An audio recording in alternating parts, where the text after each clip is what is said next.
Hi, my name is Tamika Chambers, and as you know, May is designated as Mental Health Awareness Month. Did you know that suicide is one of the leading causes of deaths in the United States? In 2020, over 45,000 people committed suicide. Did you know that tens of millions of individuals receive a mental health diagnosis yearly? And over half of them, according to research, do not seek support because of the stigma that is associated with mental health issues, diagnosis. Did you know that 2020 had the highest recordings of gun violence thus far? My journey into nursing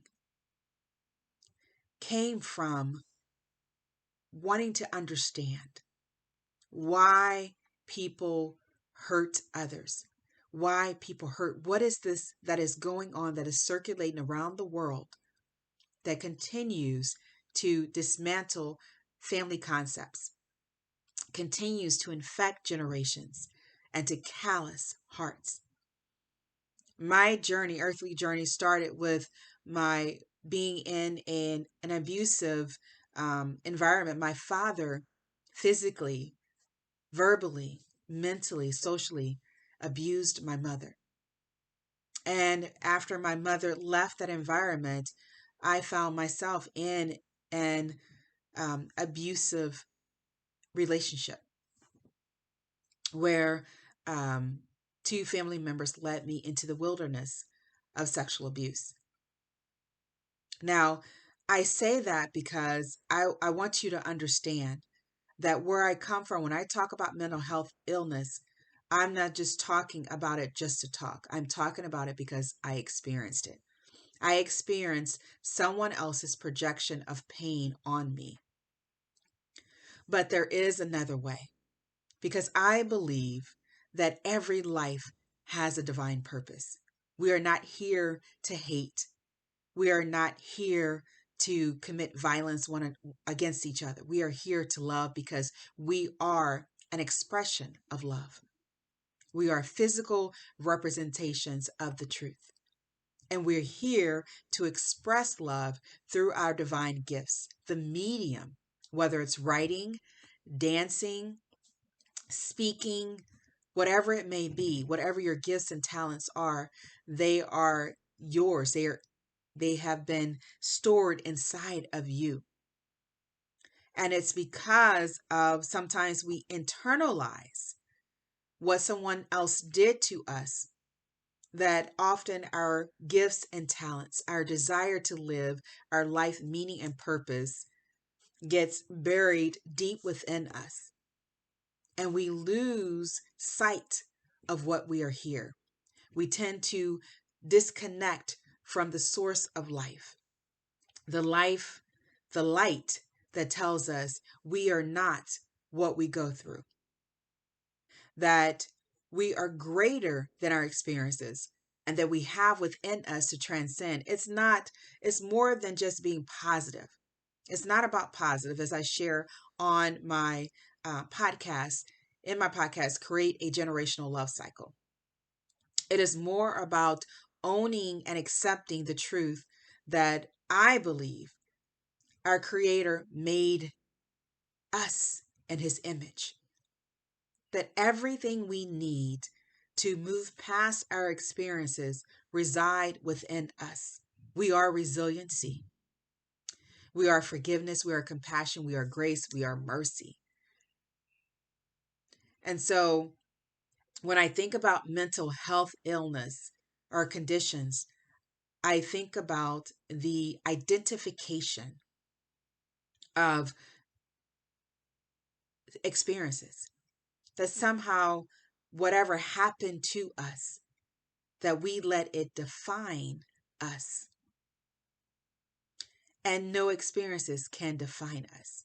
Every experience, I believe, builds on the next to give us the tools to carry to the next experience so that we can transcend, we can learn and transcend other experiences.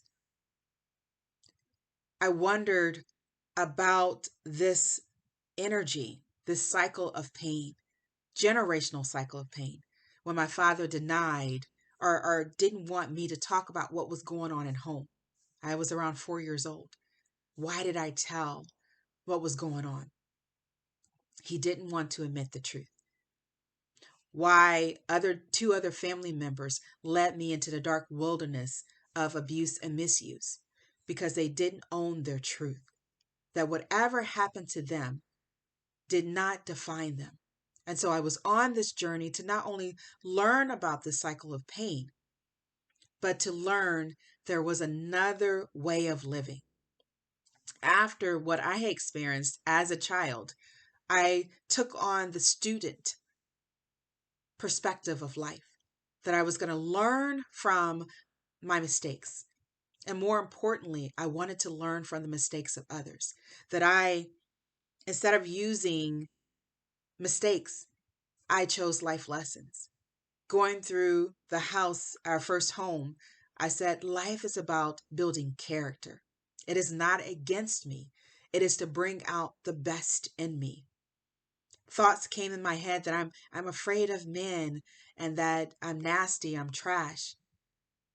But those are just thoughts to me that will try to test you to see if you know who you are, if you remember who you are.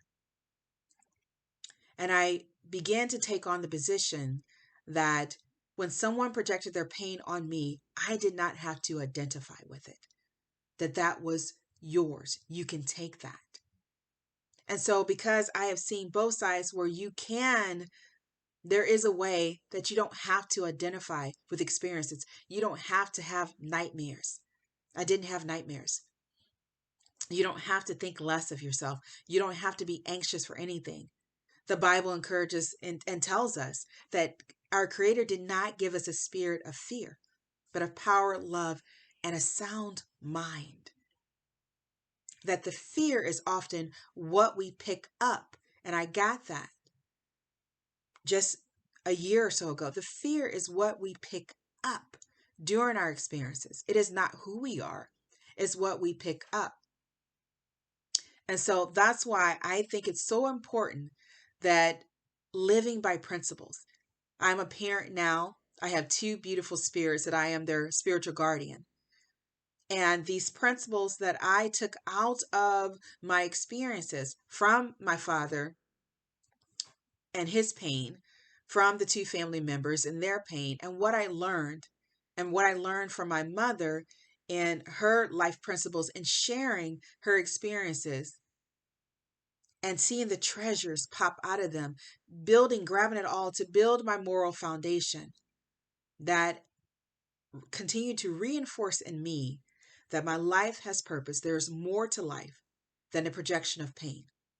I have gifts and talents, and this life is a journey. We're given different pathways to go through our curriculum to help us evolve into the highest version of ourselves. And it's through principles that have really guided me. And I share that on my podcast. I share that in my blogging on my website, how principles can help guide you. They're not here to bind you, but to free you. And understanding, if you understand and know that your creator made you in his image, that means you are greater than your experiences, fearfully and wonderfully made, knowing what you would go through, but also knowing wonderfully that you have within you to transcend life experiences, knowing that you have purpose in life and meaning.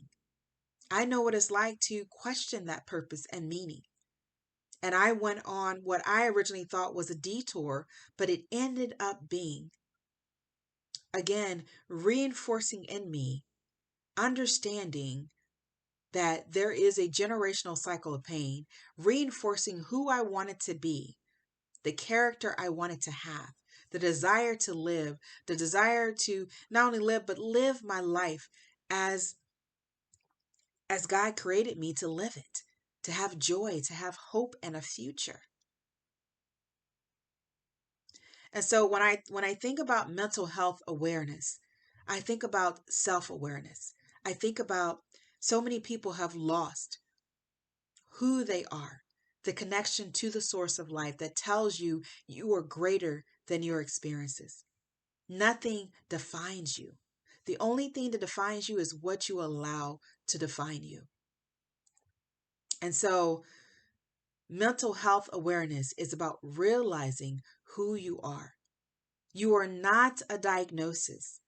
You are not the projection of pain. Because often when we attach those, when we identify with those labels, we become. It becomes our identity. And all along, we are trying to reinforce this identity. And many people are living on a false identity. You are not anxiety. You are not depression. You are not these diagnoses. All of which, of course, is to understand health conditions. But I don't consider them as your label. I believe you are stronger than you think because you're made in the image of our Creator.